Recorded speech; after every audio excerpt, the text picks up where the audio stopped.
Hello everyone, कैसे हैं आप सब? कैसी चल रही है आपकी पढ़ाई? लिटरेरी क्रिटिसिज्म जो कि एक बहुत ही इंपॉर्टेंट पार्ट है किसी भी कॉम्पिटिटिव एग्जाम का, उसके कुछ टॉपिक्स हम कवर कर रहे हैं आजकल। कल हमने इन्हीं राइटर्स को कवर किया था, डेल्यूज एंड गॉडरी को, एंड वी कवर्ड स्किज़ोफ्रेनिया। आज हम कवर करने वाले हैं माइनर लिटरेचर, और काफका किस तरीके से माइनर लिटरेचर से कनेक्टेड है वो हम आज के इस वीडियो में और इस टॉपिक में देखेंगे। तो चलिए बढ़ते हैं अपने वीडियो की तरफ, और प्लीज मुझे कमेंट्स प्रोवाइड करना ना भूलें। आपको ये कॉन्सेप्ट कैसा लगा, कितना समझ में आया, कुछ और पूछना चाहते हैं? Every feedback you can provide me through comments. तो आइए अपने वीडियो की तरफ बढ़ते हैं। इन दो राइटर्स के बारे में हमने प्रीवियस वीडियो में भी बात की थी, डेल्यूज एंड गॉडरी। काफी पॉपुलर फ्रेंच साइको एनालिस्ट और पॉलिटिकल एक्टिविस्ट, जिन्होंने काफी लिटरेरी क्रिटिसिज्म के वर्क्स एक साथ कंपाइल किए हैं। और उनके तीन मेजर वर्क्स हैं, कैपिटलिज्म एंड स्किज़ोफ्रेनिया, जो कि हमने कल के वीडियो में कवर किया है। Kafka towards a minor literature हम आज कवर करने वाले हैं, and what is philosophy most probably हम फ्यूचर में कवर करेंगे।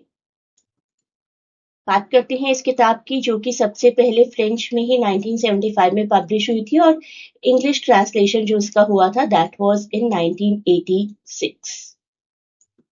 तो हमारा टाइटल है Kafka toward a minor literature. Minor literature आखिर है क्या इन दोनों राइटर्स के हिसाब से? ये दोनों राइटर्स डिफाइन करते हैं कि माइनर लिटरेचर एक ऐसा लिटरेचर है that is produced by a minority within a major language. Kafka, जो कि खुद में एक जेक ज्यू थे, उन्होंने जर्मन लैंग्वेज में एक मेजर लैंग्वेज में लिखा। मेजर लैंग्वेज क्या है और माइनर लैंग्वेज क्या है? Basically how do people decide? Let us leave it to them. किस लैंग्वेज को माइनर कहते हैं, किस लैंग्वेज को मेजर कहते हैं? ऑल्दो मेरे हिसाब से लैंग्वेज में मेजर माइनर जैसा कोई क्वेश्चन आना नहीं चाहिए, लेकिन फिर भी हमें तो ये कॉन्सेप्ट समझना है, और उसकी डेफिनेशन को समझने के लिए हमें इन्हीं टर्म्स को इस्तेमाल करना पड़ेगा। तीन की फीचर्स जो है माइनर लिटरेचर के: डी टेरिटोरियलाइजेशन ऑफ लैंग्वेज समझेंगे हम इसको, एवरीथिंग इज पॉलिटिकल इसको भी समझेंगे, एंड कलेक्टिव एनाउंसिएशन इसको भी समझेंगे। एक एक टर्म को हम एग्जाम्पल के थ्रू अलग से समझेंगे, आपको बहुत ही अच्छे से समझ में आ जाएगी। इनफैक्ट इतने अच्छे से कि आप एमसीक्यू सेशन के लिए अपीयर कर पाएंगे। इसी वीडियो में एमसीक्यू सेशन भी होगा।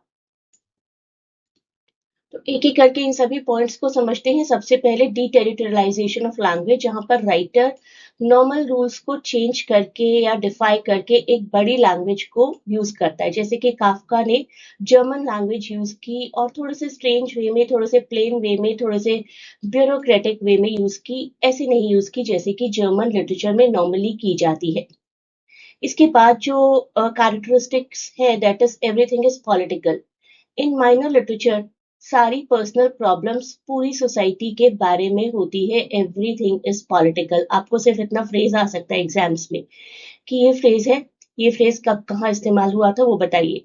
जैसे कि काफका का ही द ट्रायल है, जिसमें जोसेफ के का जो पर्सनल केस है, उन्हें अथॉरिटीज के द्वारा परेशान किया जाता है। He is crushed by unfair illegal system, that is something which can happen with anyone, not only the story of Joseph की।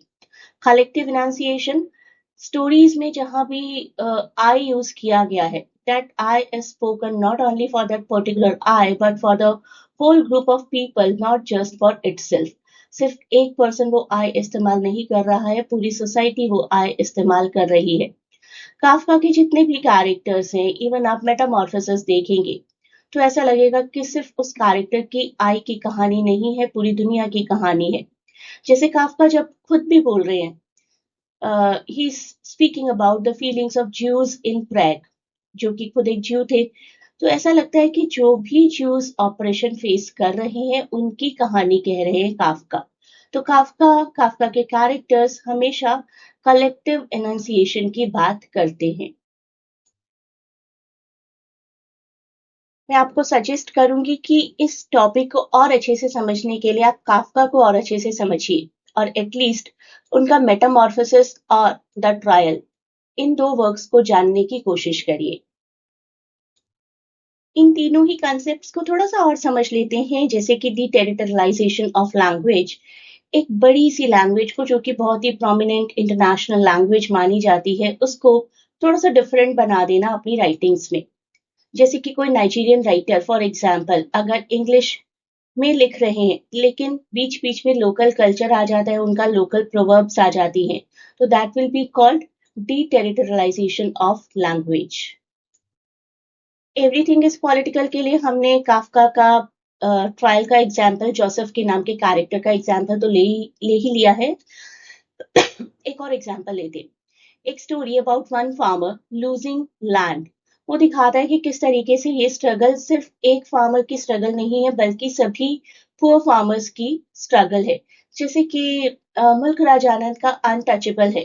तो untouchable is not only the story of बाखा।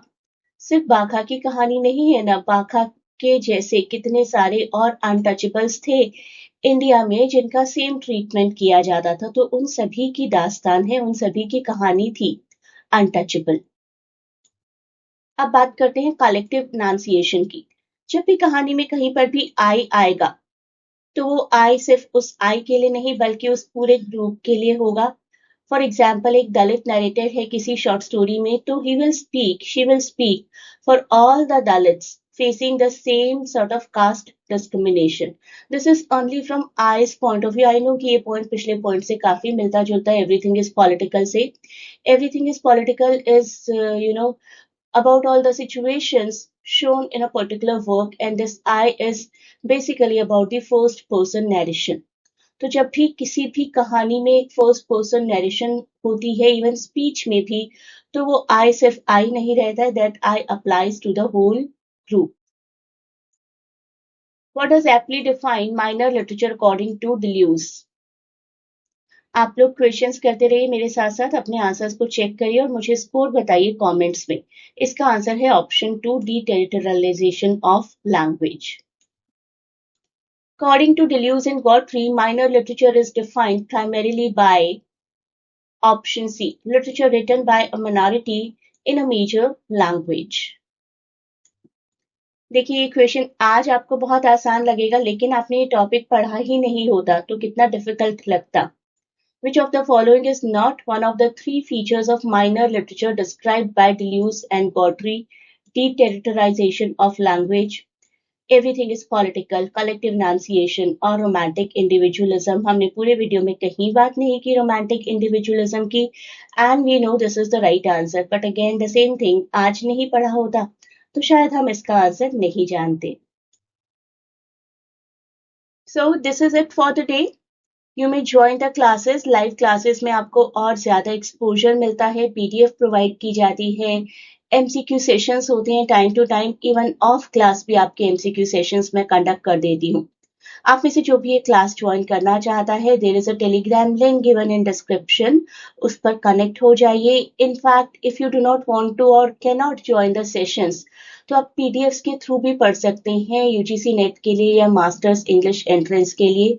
पीडीएफ पैकेज आपको किस तरीके से मिलेगा वो भी आपको उसी टेलीग्राम लिंक के थ्रू पता चलेगा। तो you can choose any of the option. आप क्लासेस ज्वाइन कर सकते हैं मेरी, या फिर आप पीडीएफ्स के लिए ऑप्ट कर सकते हैं। क्लासेस ज्वाइन करना ऑलवेज इज मोर बेनिफिशियल, क्योंकि वहां पर आपको डिस्कशंस के थ्रू सब कुछ याद रह जाता है। बट अगेन, अगर आपके पास टाइम की थोड़ी कमी है, अपने टाइम के अकॉर्डिंग करना चाहते हैं सब कुछ, go for the PDF package.